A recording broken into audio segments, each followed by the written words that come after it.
자, 안녕하십니까? 우리 선생님들 한 주간 잘 지내셨어요? 네. 야, 일주일이 너무너무 빨리 지나갔습니다. 저는 일주일 동안에 참 많은 일을 겪었습니다. 아, 음, 좋은 게 아니에요. 좋은 게 아니고, 조금 이게 나쁜 쪽으로 해서 사람과의 관계, 그러니까 상대방이 거짓말이라는 걸 알면서도, 그걸 그냥 방관하고 있어야 되는 제 자신이 어떨 때는 조금 마음적으로 너무 힘든, 그거였는데, 이제 저도 나이를 먹고 있는지, 그냥, 사람과의 관계에서 지쳤는지, 이렇게 그냥 가고 있습니다. 근데 알면서도 모르게 지나가는 게 나을 것 같아요. 지금 제 수업을 듣는 선생님들 중에는 저는 이제 고등학교를 졸업하고 이제 대학이라는 이제 전문 학사 사회복지를 공부하려고 오신 분들도 분명히 계실 거고요.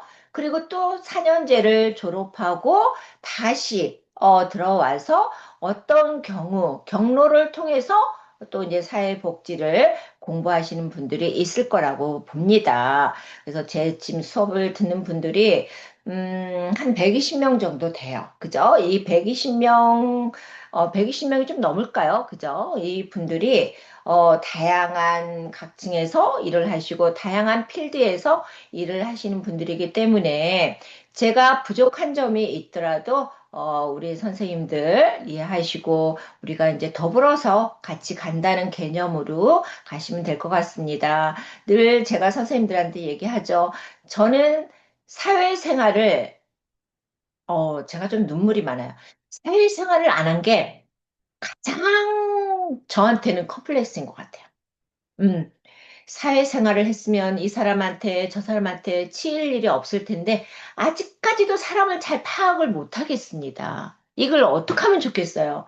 우리 선생님들은 저보다는 너무 똑똑하죠? 저보다는 다 우리 선생님들이, 제 수업을 듣는 선생님들이 똑똑할 거라고 봅니다.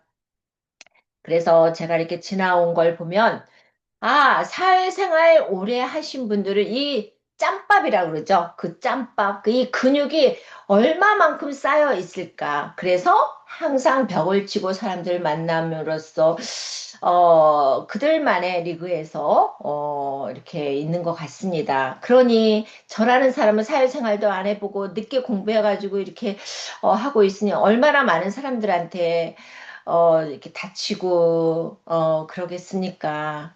참 사람들이 그러더라고요.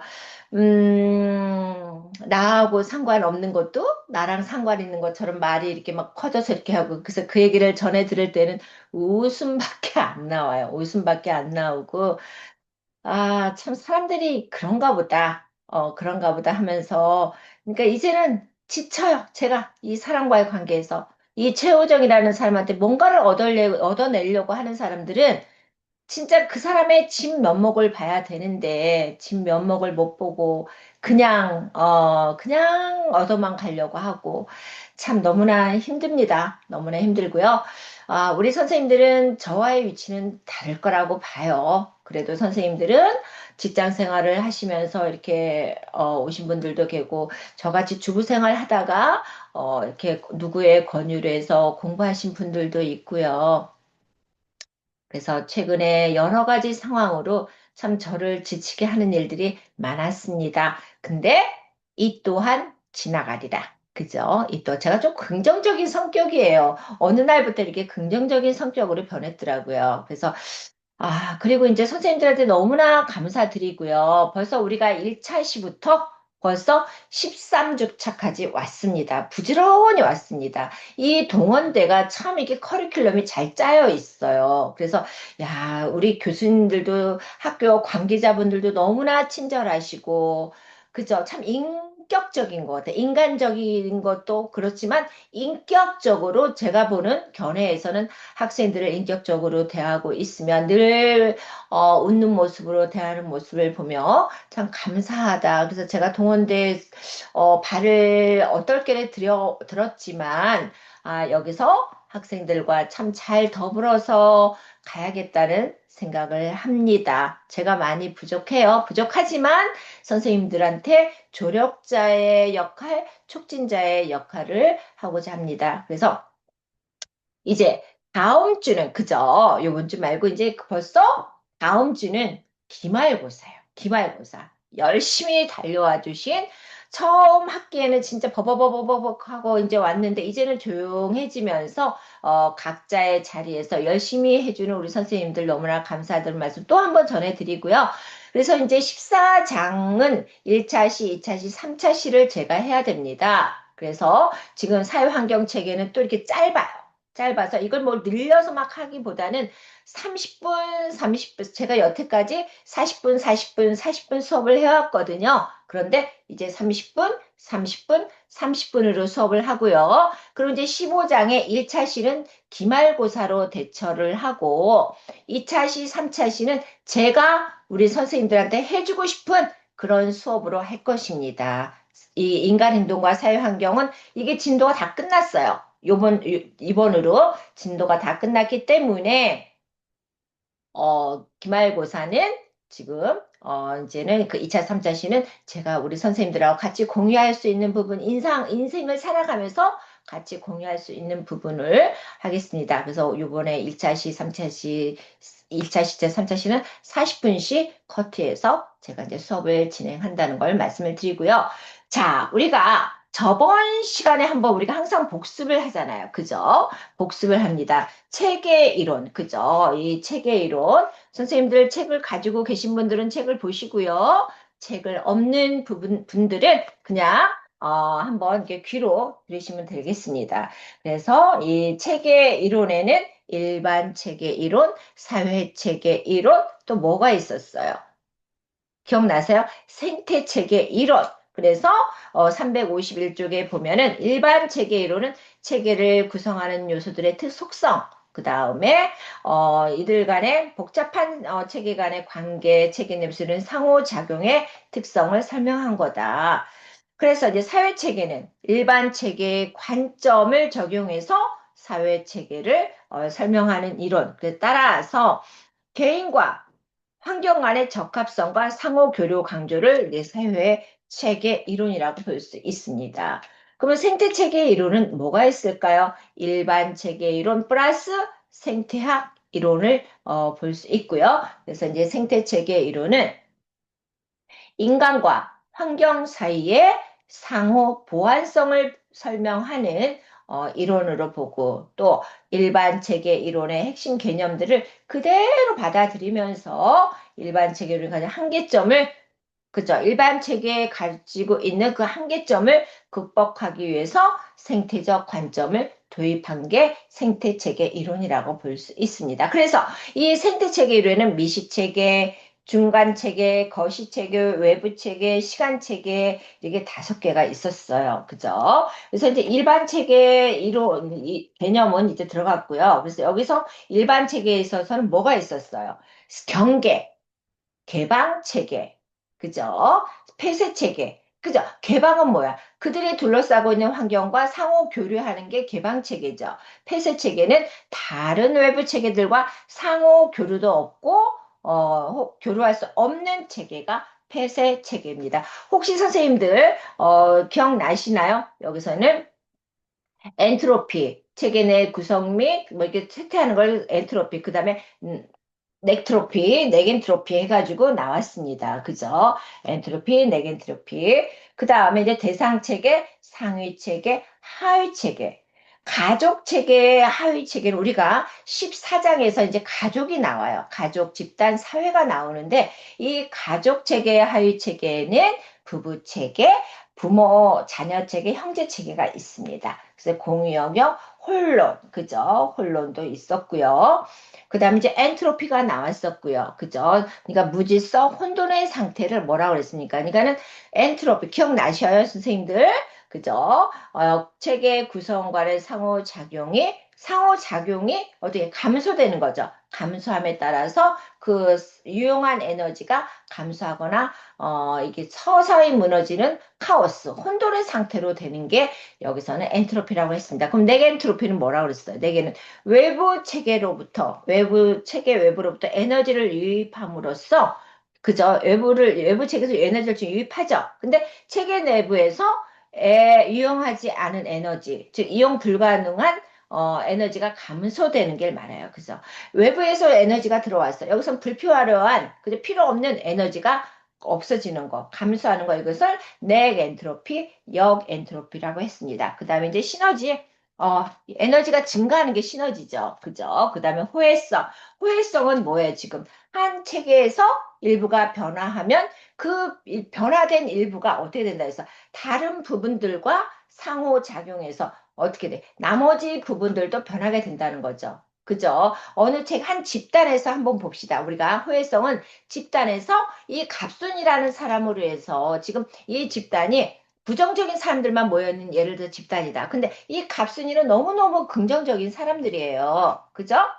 그래서 이 긍정적인 사람이 이게 어떤 다른 부분들과 상호작용해서 이 부정적인 사람들을 다 긍정적인 사람들로 변하게 해주는 게 뭐다? 호혜성이라는 거예요. 이해하기 쉽죠, 선생님들? 호혜성은 뭐예요? 한 사람으로 인해서 다른 부분들을 다 변화시키는 개념. 이게 호혜성이라고 보겠습니다. 그 다음에 이제 또 체계의 진화적 특성에는 또 뭐가 있다? 균형, 항상성, 그 다음에 이제 이전의 상태로 회복하고자 하는 게 항상성이죠. 그죠? 이전의 상태로 회복하고 싶은 게 항상성. 그럼 안정상태, 스테디, 그죠? 스테디 스테이트, 안정상태 체계 자체를 변화시키는 노력을 통해 외부 자격을 받아들이는 거. 그 다음에 이제 투입, 전환, 산출, 환류, 그죠? 이것도 선생님들 다 들어봤을 개념입니다. 정적 환류, 부적 환류, 그 다음에 동규결성이 이게 있고요.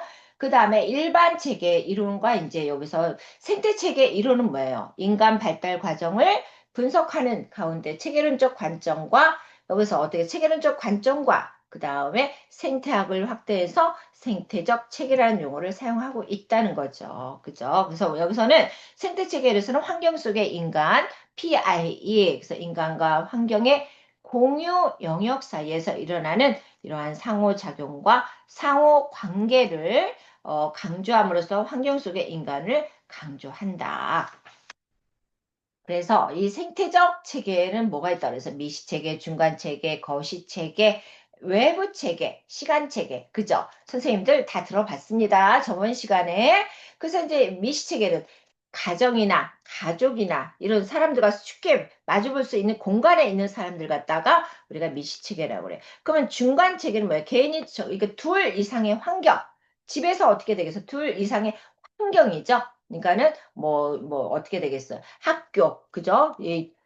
이런 체계 같은 걸 갖다가 학교나 이웃, 가족, 직장 이게 둘 이상의 환경으로 이루어진 이런 관계를 말하니까 이거는 중간 체계다. 그래서 가정, 학교, 뭐 직장, 사회생활 사이의 관계가 중간 체계가 되겠죠. 그럼 외적 체계는 뭐였어요? 외적 체계는 어, 개인이 적극적으로 참여자로 관여하지는 않지만 개인이 외적 재능 적극적으로 참여하지 않지 개인이 속한 환경에서 일어나는 일에 영향을 서로 주고받고 그죠? 받는 사건이 발생하는 그 이상의 환경을 우리가 외적 체계라고 했습니다. 그러니까 어떻게 돼? 서로 환경 그 개인 간의 환경 속에서 주고받는 환경 사이를 외적 체계. 그래서 부모의 직장이나 또 형제가 다니는 학교 이게 다 서로 상호 영향을 주고받고 사건이 발생하는 이런 그 이상의 환경을 외적 체계랍니다. 거시 체계는 어떻게 되겠어? 좀 더 어떻게 되겠어요? 하위 체계 내용과 나타나는 문화 수준이 존재할 수 있어요. 그래서 민족이나 집단 체계, 그 다음에 법, 정책. 그러니까 이 거시 체계는 어떤 정책이나 법을 생각하시면 될 것 같아요. 시간 체계는 이 개인의 전 생애에 있어서 사건이나 역사적 환경의 변화, 이걸 시간 체계라고 볼 수 있겠습니까? 한 인간의, 한 개인의 어떻게 돼? 세계 전생에 선생님들 지금 어떻게 돼서 한 선생님들 갑순이가 지금 있습니다. 그럼 전생에 갑순이한테 일어난 그 생애에 있어서 나타나는 사건, 흐름, 이걸 갖다가 시간 체계라고 볼 수 있습니다. 다음에 이제 뭐 대처, 스트레스, 유능성, 적응 이런 부분이 있고요. 그다음에 사회 체계 이론은 누가 있어? 파슨즈가 있죠. 사회 체계 이론은 뭐라 그랬어요? 환경과 환경 속에서 사회 체계. 그죠? 이 사회라는 개념은 환경 속에서 인간 행동을 이해하는데 그 체계가 성장 또는 변화하면서 안정성을 유지해 가는 방법을 설명하는 이론이다. 그래서 이제 사회체계 이론에는 뭐가 있습니까? 여기서 이제 이러이러한 이론이 있다는 걸 보고, 자, 한번 훑어봤고요. 그러면 이제 우리 선생님들 가족 체계를 한번 이제 교과서를 381쪽을 들어가서 보도록 하겠습니다. 자, 우리가 오늘 이 시간에 볼 게 가족 체계, 집단 체계, 지역 사회 체계 이 세 가지를 우리가 훑어볼 건데요. 자, 이 시간에 들어가기 전에 우리가 한 번 더 제가 선생님들한테 공유하고 싶은 내용이 있어요. 제가 그래서 이렇게 또 이렇게 써놨습니다. 이렇게 써놨는데 뭐냐? 우리는 언젠가 올 더 나은 미래. 그죠? 앞으로 올 future. 그죠? in the future. 그래서 언젠가 올 더 나은 미래를 기억하며 현재를 살라. 저도 지금 학위 받고 나서 지금 또 다른 공부를 시작했습니다. 그래서 제가 주변에서 저한테 그래요. 너 미쳤구나. 그 공부를 또 시작하고. 그러니까 헉헉거려요. 헉헉거려. 그렇지만 진짜 준비한 사람에게는 기회가 온다. 그죠? 선생님들 힘들 거라는 거 제가 충분히 압니다. 직장 다니면서 밤늦게까지 수업 들어야 되지. 그죠? 그래서 선생님들이 그냥 틀어놓고 그냥 자기 다른 일 하면서 수업 듣는 사람하고 진짜 그 앞에서 시간을 할애해서 듣는 사람하고는 하늘과 땅 차이예요. 그죠? 그리고 두 번째는 뭐냐? 가장 좋은 것은 나중에 온다. 그래서 가장 좋은 것은 나중에 온다. 이게 무슨 뜻인가 제가 이제 생각을 해서 제 나름대로 풀이를 해봤어요. 제가 어떻게 그 가로치고 이렇게 썼냐면은 이 말의 뜻은 가장 좋은 것은 나중에 저는 가장 좋은 거 나중에 저는 믿어요. 최우정한테도 좋은 일이 생길 거야. 지금 이 사람 저 사람한테 치이지만 반듯하게 저도 쓰임받는 사람으로 만들어질 거라는 확신을 갖고 하나하나 준비하고 있습니다. 그래서 가장 좋은 것은 나중에 온다. 이 말의 뜻은 그동안의 경험, 연륜이 어떻게 응축이 되어서 모든 완전체가 되는 하나의 시점에서 최상의 최고의 능력을 발휘하라는 뜻인 것 같다고 제가 가르치고 제가 뿌리를 했습니다. 어때요? 우리 선생님들 공감하시는 거죠? 우리 선생님들 공감하실 거라고 봅니다. 그리고 세 번째는 바람이 몰아치는 삶 속에서 비관에 빠지지 않도록 돕는 존재는 타인이다. 이게 저한테는 지금 제가 너무나 힘들고 사람한테 이 사람 저 사람 치다가 마음적으로 힘들어요. 지치고. 근데 이 부분에 바람이 몰아치는 이 삶 속에서 비관에 빠지지 않도록 돕는 존재는 타인. 저희 부원장님인 이 이재환이라는 선생님이 저는 저보다 6살이 많아요. 제가 많이 남들은 그분이 저를 갖다 가스라이팅 한다고 생각하는데 전혀 아니에요. 저는 가스라이팅이 아니라 이 언니한테 제가 많이 의지해요. 이 부원장이지만 언니라고 하거든요. 의지하면서 언니한테 제가 위안을 참 많이 받습니다. 그러면서 제가 너무나도 속상해서 언니한테 그랬는데 어제 뭐라고 문자를 왔냐면은 제가 한번 공유할게요. 어제 온 내용이에요, 선생님들. 이 언니가 제가 좀 힘들으니까 호정아 강해지지 말고 상처 받으면 받는 대로 그냥 지금 내 모습 그대로 그렇게 살자. 알았지? 참 이 단어가 저한테는 너무나 감사하더라고요. 너무나 감사해서 이 문장이 그래 억지로 강해지려고 하지 말자. 왜 제가 지금 이런 얘기를 하냐면 우리 선생님들도 각자의 그 필드에서 많은 상처를 받고 상처를 받는 건 누구예요? 타인이에요. 상대방이란 말이죠.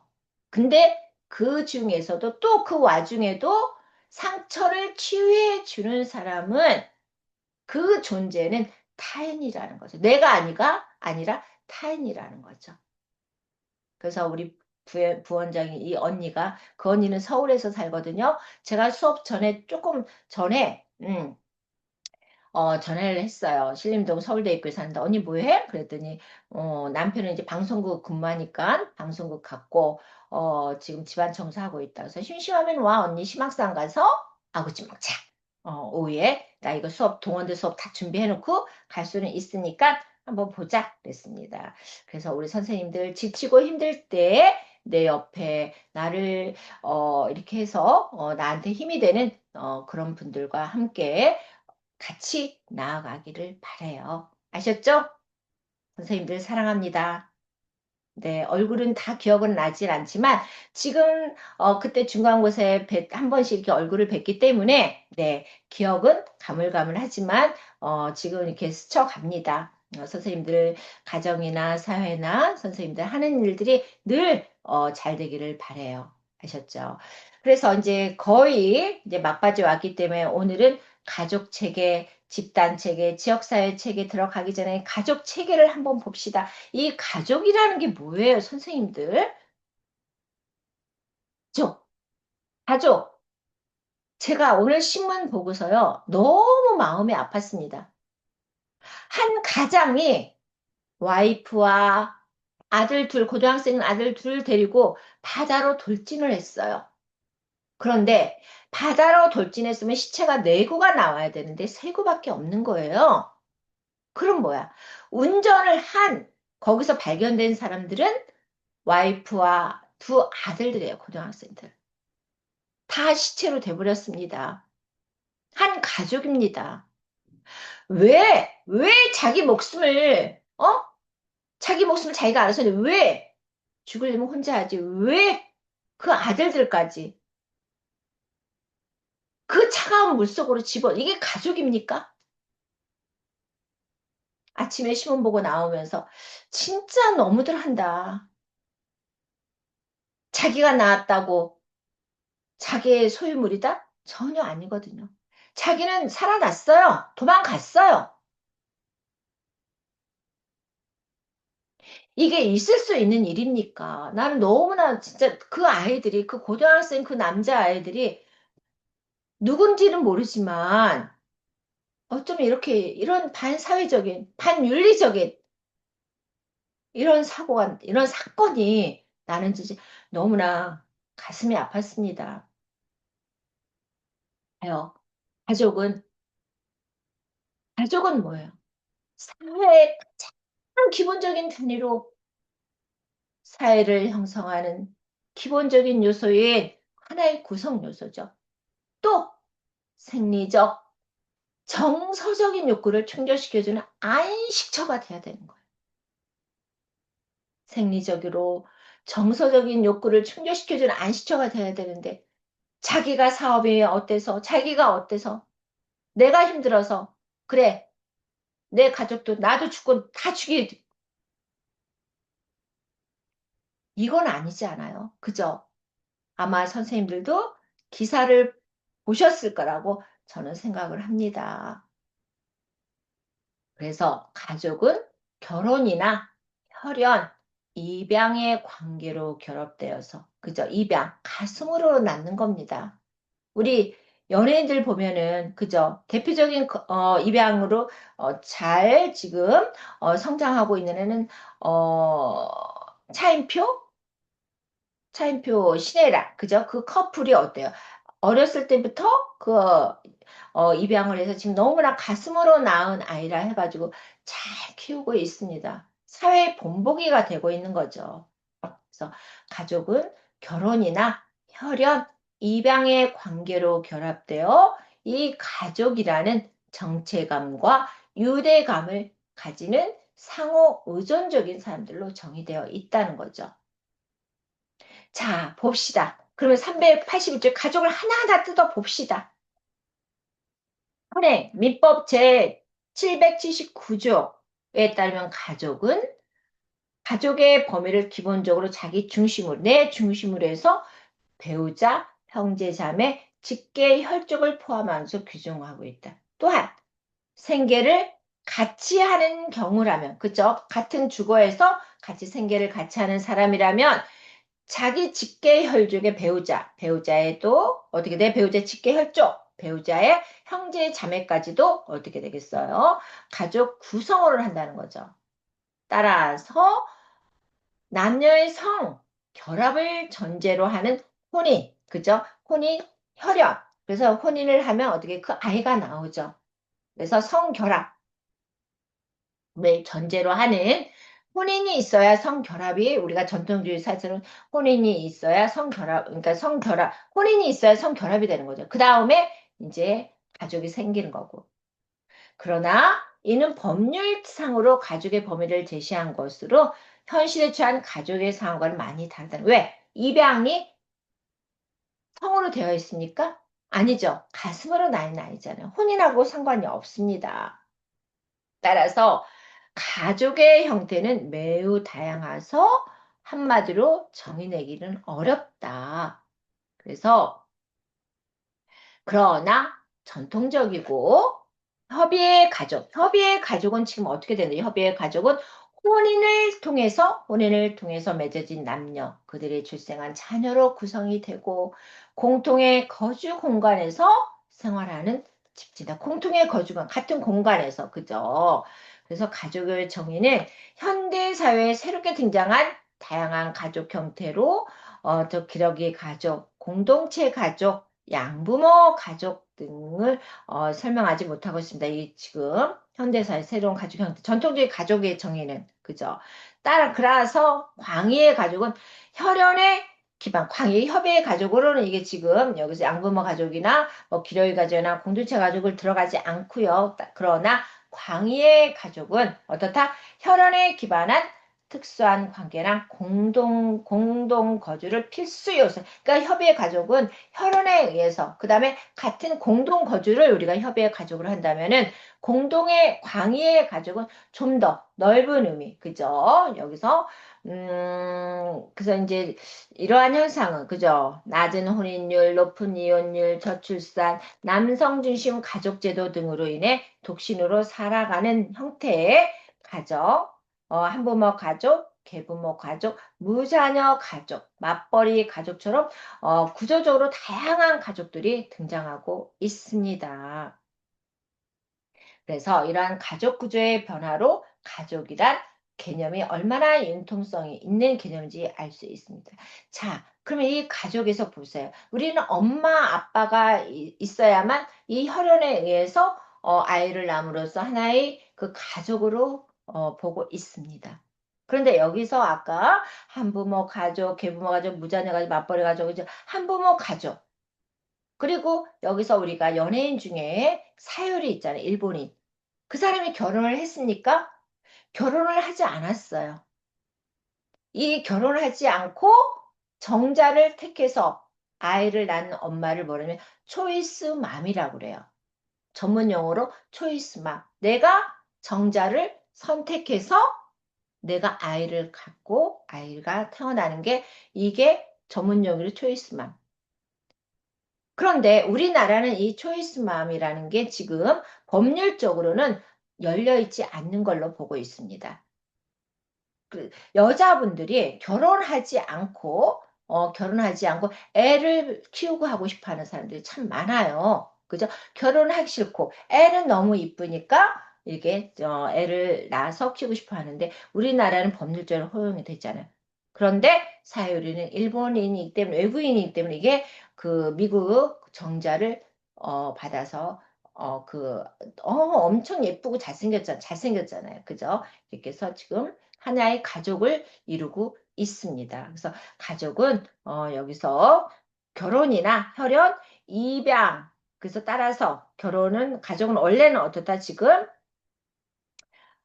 결혼, 혈연, 이방의 관계로 결합되어서 가족이라는 정체감, 유다감을 가지는 상호 의존적인 사람들이라는 걸 볼 수 있습니다. 그래서 가족의 정의, 그죠? 가족에 대한 정의는 어떻게 역사와 정치, 문화, 사회, 환경에 따라 변화되어 있고, 따라서 가족의 정의는 어때요? 개인의 인생관 또 그런 가족 제도에 있어서는 전체 사회에 대해 작용하는 기능과 사회 구성원에 대한 기능으로 구분할 수 있습니다. 그러니까 사회에 대해 작용하는 기능, 가족 구성원에 대한 기능으로 구분할 수 있다는 거죠. 자, 우리 여기까지 하고요. 우리 선생님들 다음 시간에 우리가 또 수업을 이어가도록 하겠습니다.